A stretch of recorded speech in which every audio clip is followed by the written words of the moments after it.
আলাইহিস সালাম ইন্নাল্লাহা লা ইউমলি লিয-যালিম হাত্তা ইযা আখাযাহু লাম ইউফলিতহু। সম্মানীয় সুধী মঞ্চে উপবিষ্ট গুণীজন, সামনে উপবিষ্ট বিভিন্ন বয়সের বিভিন্ন স্তরের সর্বধর্মের মানুষজন, সকলের প্রতি অন্তরের অন্তরস্থল থেকে শুভেচ্ছা মোবারকবাদ জ্ঞাপন করছি। সম্মানীয় হাজিরিন, আজকে আমরা এখানে দাঁড়িয়েছি কারোর বিরুদ্ধে কথা বলতে নয়, বরং আমাদের ন্যায্য হক হুকুককে আদায় করতে, ঠিক কিনা? আমরা আমাদের হককে আদায় করতে দাঁড়িয়েছি। এই ভারতবর্ষের মাটিতে আজকের যে সরকার আমাদের মাঝে বসেছে, ইনি দেশ চালাইতে বসেন নাই, বরং অন্যের জমি ভাগ বাটোয়ারা করতে বসেছেন। উচিত ছিল মসনদে না বসে অন্তত রেজিস্ট্রি অফিসে যেয়ে বসা, জমি ভাগ বাটোয়ারার জায়গাটা ভালো হতো। কেনই বা বসতে গেলেন ওখানে?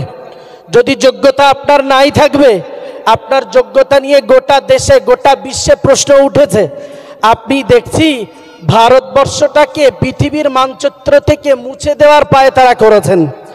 আমাদের দেশের যারা রক্ত দিয়েছে, যারা আমাদের দেশ এই 200 ইংরেজ শাসক থেকে এই দেশকে বাঁচাইতে যারা রক্ত দিয়েছে, তাদের স্লোগানের ভিতরে হিন্দু মুসলিমকে পার্থক্য করবার কোনো কথা ছিল না। তাদের দেহের ভিতরে এই কথাই ছিল, রক্ত দিয়েছি, জীবন দেব, আরো জীবন দিতে প্রস্তুত। আমরা আমাদের দেশ থেকে অত্যাচারী জুলুম শাসককে বিতাড়িত করব। নারে তাকবীর! এটা ছিল তাদের উদ্দেশ্য। আজকের মসনদে যারা বসেছে, এরা হিন্দু মুসলিমকে বাটোয়ারা করতে চাইছে। 1947-এ এ দেশটা দুঃখজনকভাবে 2টি জমিন 2 টুকরা হয়েছে। 2024-এ এসে দেখছি এক শ্রেণীর অত্যাচারী জুলুম, দেশের শত্রু, মানবতার শত্রু, সভ্যতার শত্রু, দেশের মানুষদের ভিতরে তারা দিলের বাটোয়ারা শুরু করেছে। ঠিক না ভুল? আমরা আজকে ওয়াকফ বিলের প্রতিবাদে দাঁড়িয়েছি। তার মানে এই নয় যে আমরা আমাদের হিন্দু ভাইদেরকে আমাদের থেকে ছেড়ে দেব, এটা নয়। বরং হিন্দু, মুসলিম, জৈন, খ্রিস্টান, বৌদ্ধ সবাই মিলে এই দেশকে যেমন স্বাধীন করেছে, ঠিক পাশাপাশি আমরাও এই দেশে বসবাস করব গলে কাঁধ মিলিয়ে। একথা হিম্মতের সঙ্গে বলছি। রাজগদি যদি তোমার হয়, পথ কিন্তু তোমার নয়, রাস্তা আমাদের। তুমি যদি রাজগদিতে বসে মানুষের স্বাধীনতায় হস্তক্ষেপ করতে পারো, হিন্দু মুসলিম গলে গল মিলিয়ে রাজপথে আমরা আন্দোলনের ময়দানে নামবো। আমরা এটা শিখি নাই হিন্দু ভাইদের প্রতি অত্যাচার করব। আমরা এটা শিখি নাই শিখ ভাইদের প্রতি অত্যাচার করব। নবী মুহাম্মদ সাল্লাল্লাহু আলাইহি ওয়াসাল্লামের আদর্শে আদর্শিত মানুষরা মানুষকে বিতাড়িত করে না। রক্ত আর দেহ এক প্রাণ নিয়ে যারা বসবাস করে, তাদেরকে তারা গলে গলা মেলাতে জানে। এই কথা বললে কি ভুল বলা হবে? গোটা দেশের মাটিতে যে দাও দাও করে অশান্তির বাতাবরণ জ্বালিয়েছে, এ দেশকে কোনো দিন তারা স্বস্তিতে থাকতে দেয় নাই। 2014 থেকে তারা দেশে যেখানেই গেছে সেখানেই দাঙ্গা লাগিয়েছে, যেখানেই গেছে দেশে দাঙ্গা লাগিয়েছে। আবার ভদ্রলোক তো দাঙ্গা লাগাতে লাগাতে টাকের চুল সব উড়ে গেছে, একটাও আর নেই। আছে বলে মনে হয়? আজকে তো টাক গেছে, এরপরে কত কিছু যাবে সেটা আমরা জানি না। আজ আমরা এই স্টেজে হিন্দু মুসলিম সৌহার্দ্য সম্প্রীতির বার্তা দিতে চাইছি। এটা দেশের মাটিতে যদি মসজিদ থাকে, ওয়াকফ সম্পত্তিতে বহু বহু স্কুল আছে, বহু দেশের প্রশাসনের জায়গা আছে। আমরা সেসুকুর দাবি করছি না। আমরা শুধু এই দাবি করছি, হিংসা দিয়ে নয়, মানুষের ভিতরে অহংকার দিয়ে নয়, সৌহার্দ্য আর সম্প্রীতির দ্বারাতে যারা দেশের মাটিতে মসনদে বসবে, তারা 5 বছর নয় 10 বছর দেশ চালাক। এ দেশকে আমরা শত্রুর হাতে, আরএসএস এর হাতে, বিজেপির হাতে তুলে দিতে কখনো রাজি নয়। একমত আছেন? আপনারা আমাদের সঙ্গে একমত? অশান্তির বাতাবরণ তৈরি করবেন না, এমন কাজ করবেন না যাতে মুসলিম অত্যাচারিত হয়। বলতে বলেছে অনেকক্ষণ, এটা বক্তৃতার মঞ্চ নয়।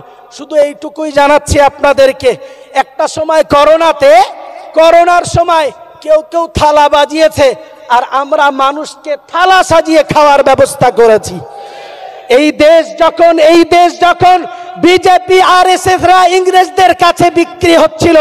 আল্লামা ফজলে হক খায়রে আবাদীর মতো মানুষ ডাক্তারির ভাষায় বলেছিলেন, জীবন থাকতে আমি কখনো ইংরেজের গোলামি করতে রাজি নই।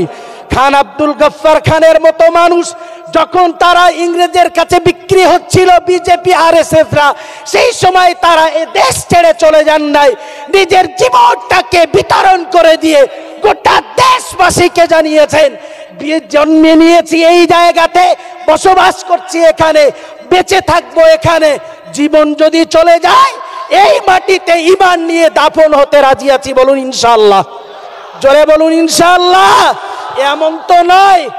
এমন তো নয় গঙ্গার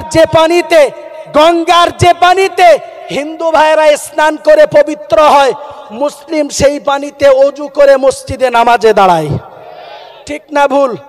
গঙ্গার পানি কোনোদিন বলেছে এটা হিন্দুদের জায়গা, তুমি ওযু করতে পারবে না? আরে ক্ষতি করছে কাদের সেটা হিন্দু ভাইরা দেখলে বুঝবে। আমরা 14% ছাড়া 86%। পেট্রোল আমাদের দেয় 102 টাকায়, হিন্দু ভাইদের বুঝি 50 টাকায় দেয়। কতই দেয়?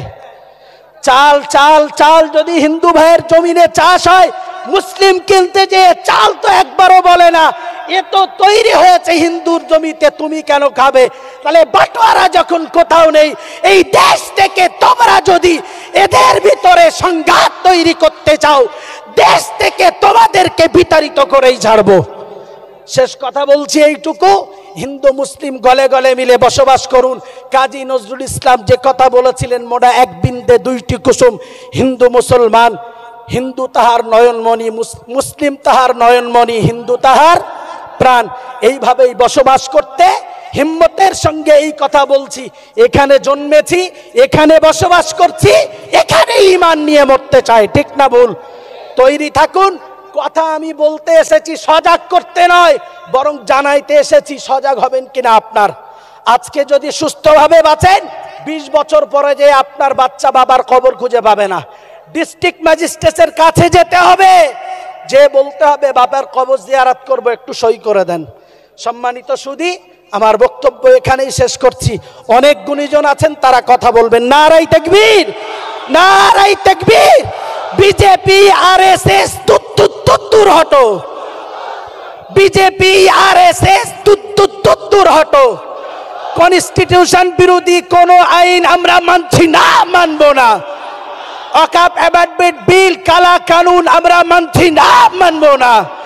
নারায়ে তাকবীর। আসসালামু আলাইকুম ওয়া রাহমাতুল্লাহি তাআলা ওয়া বারাকাতুহু।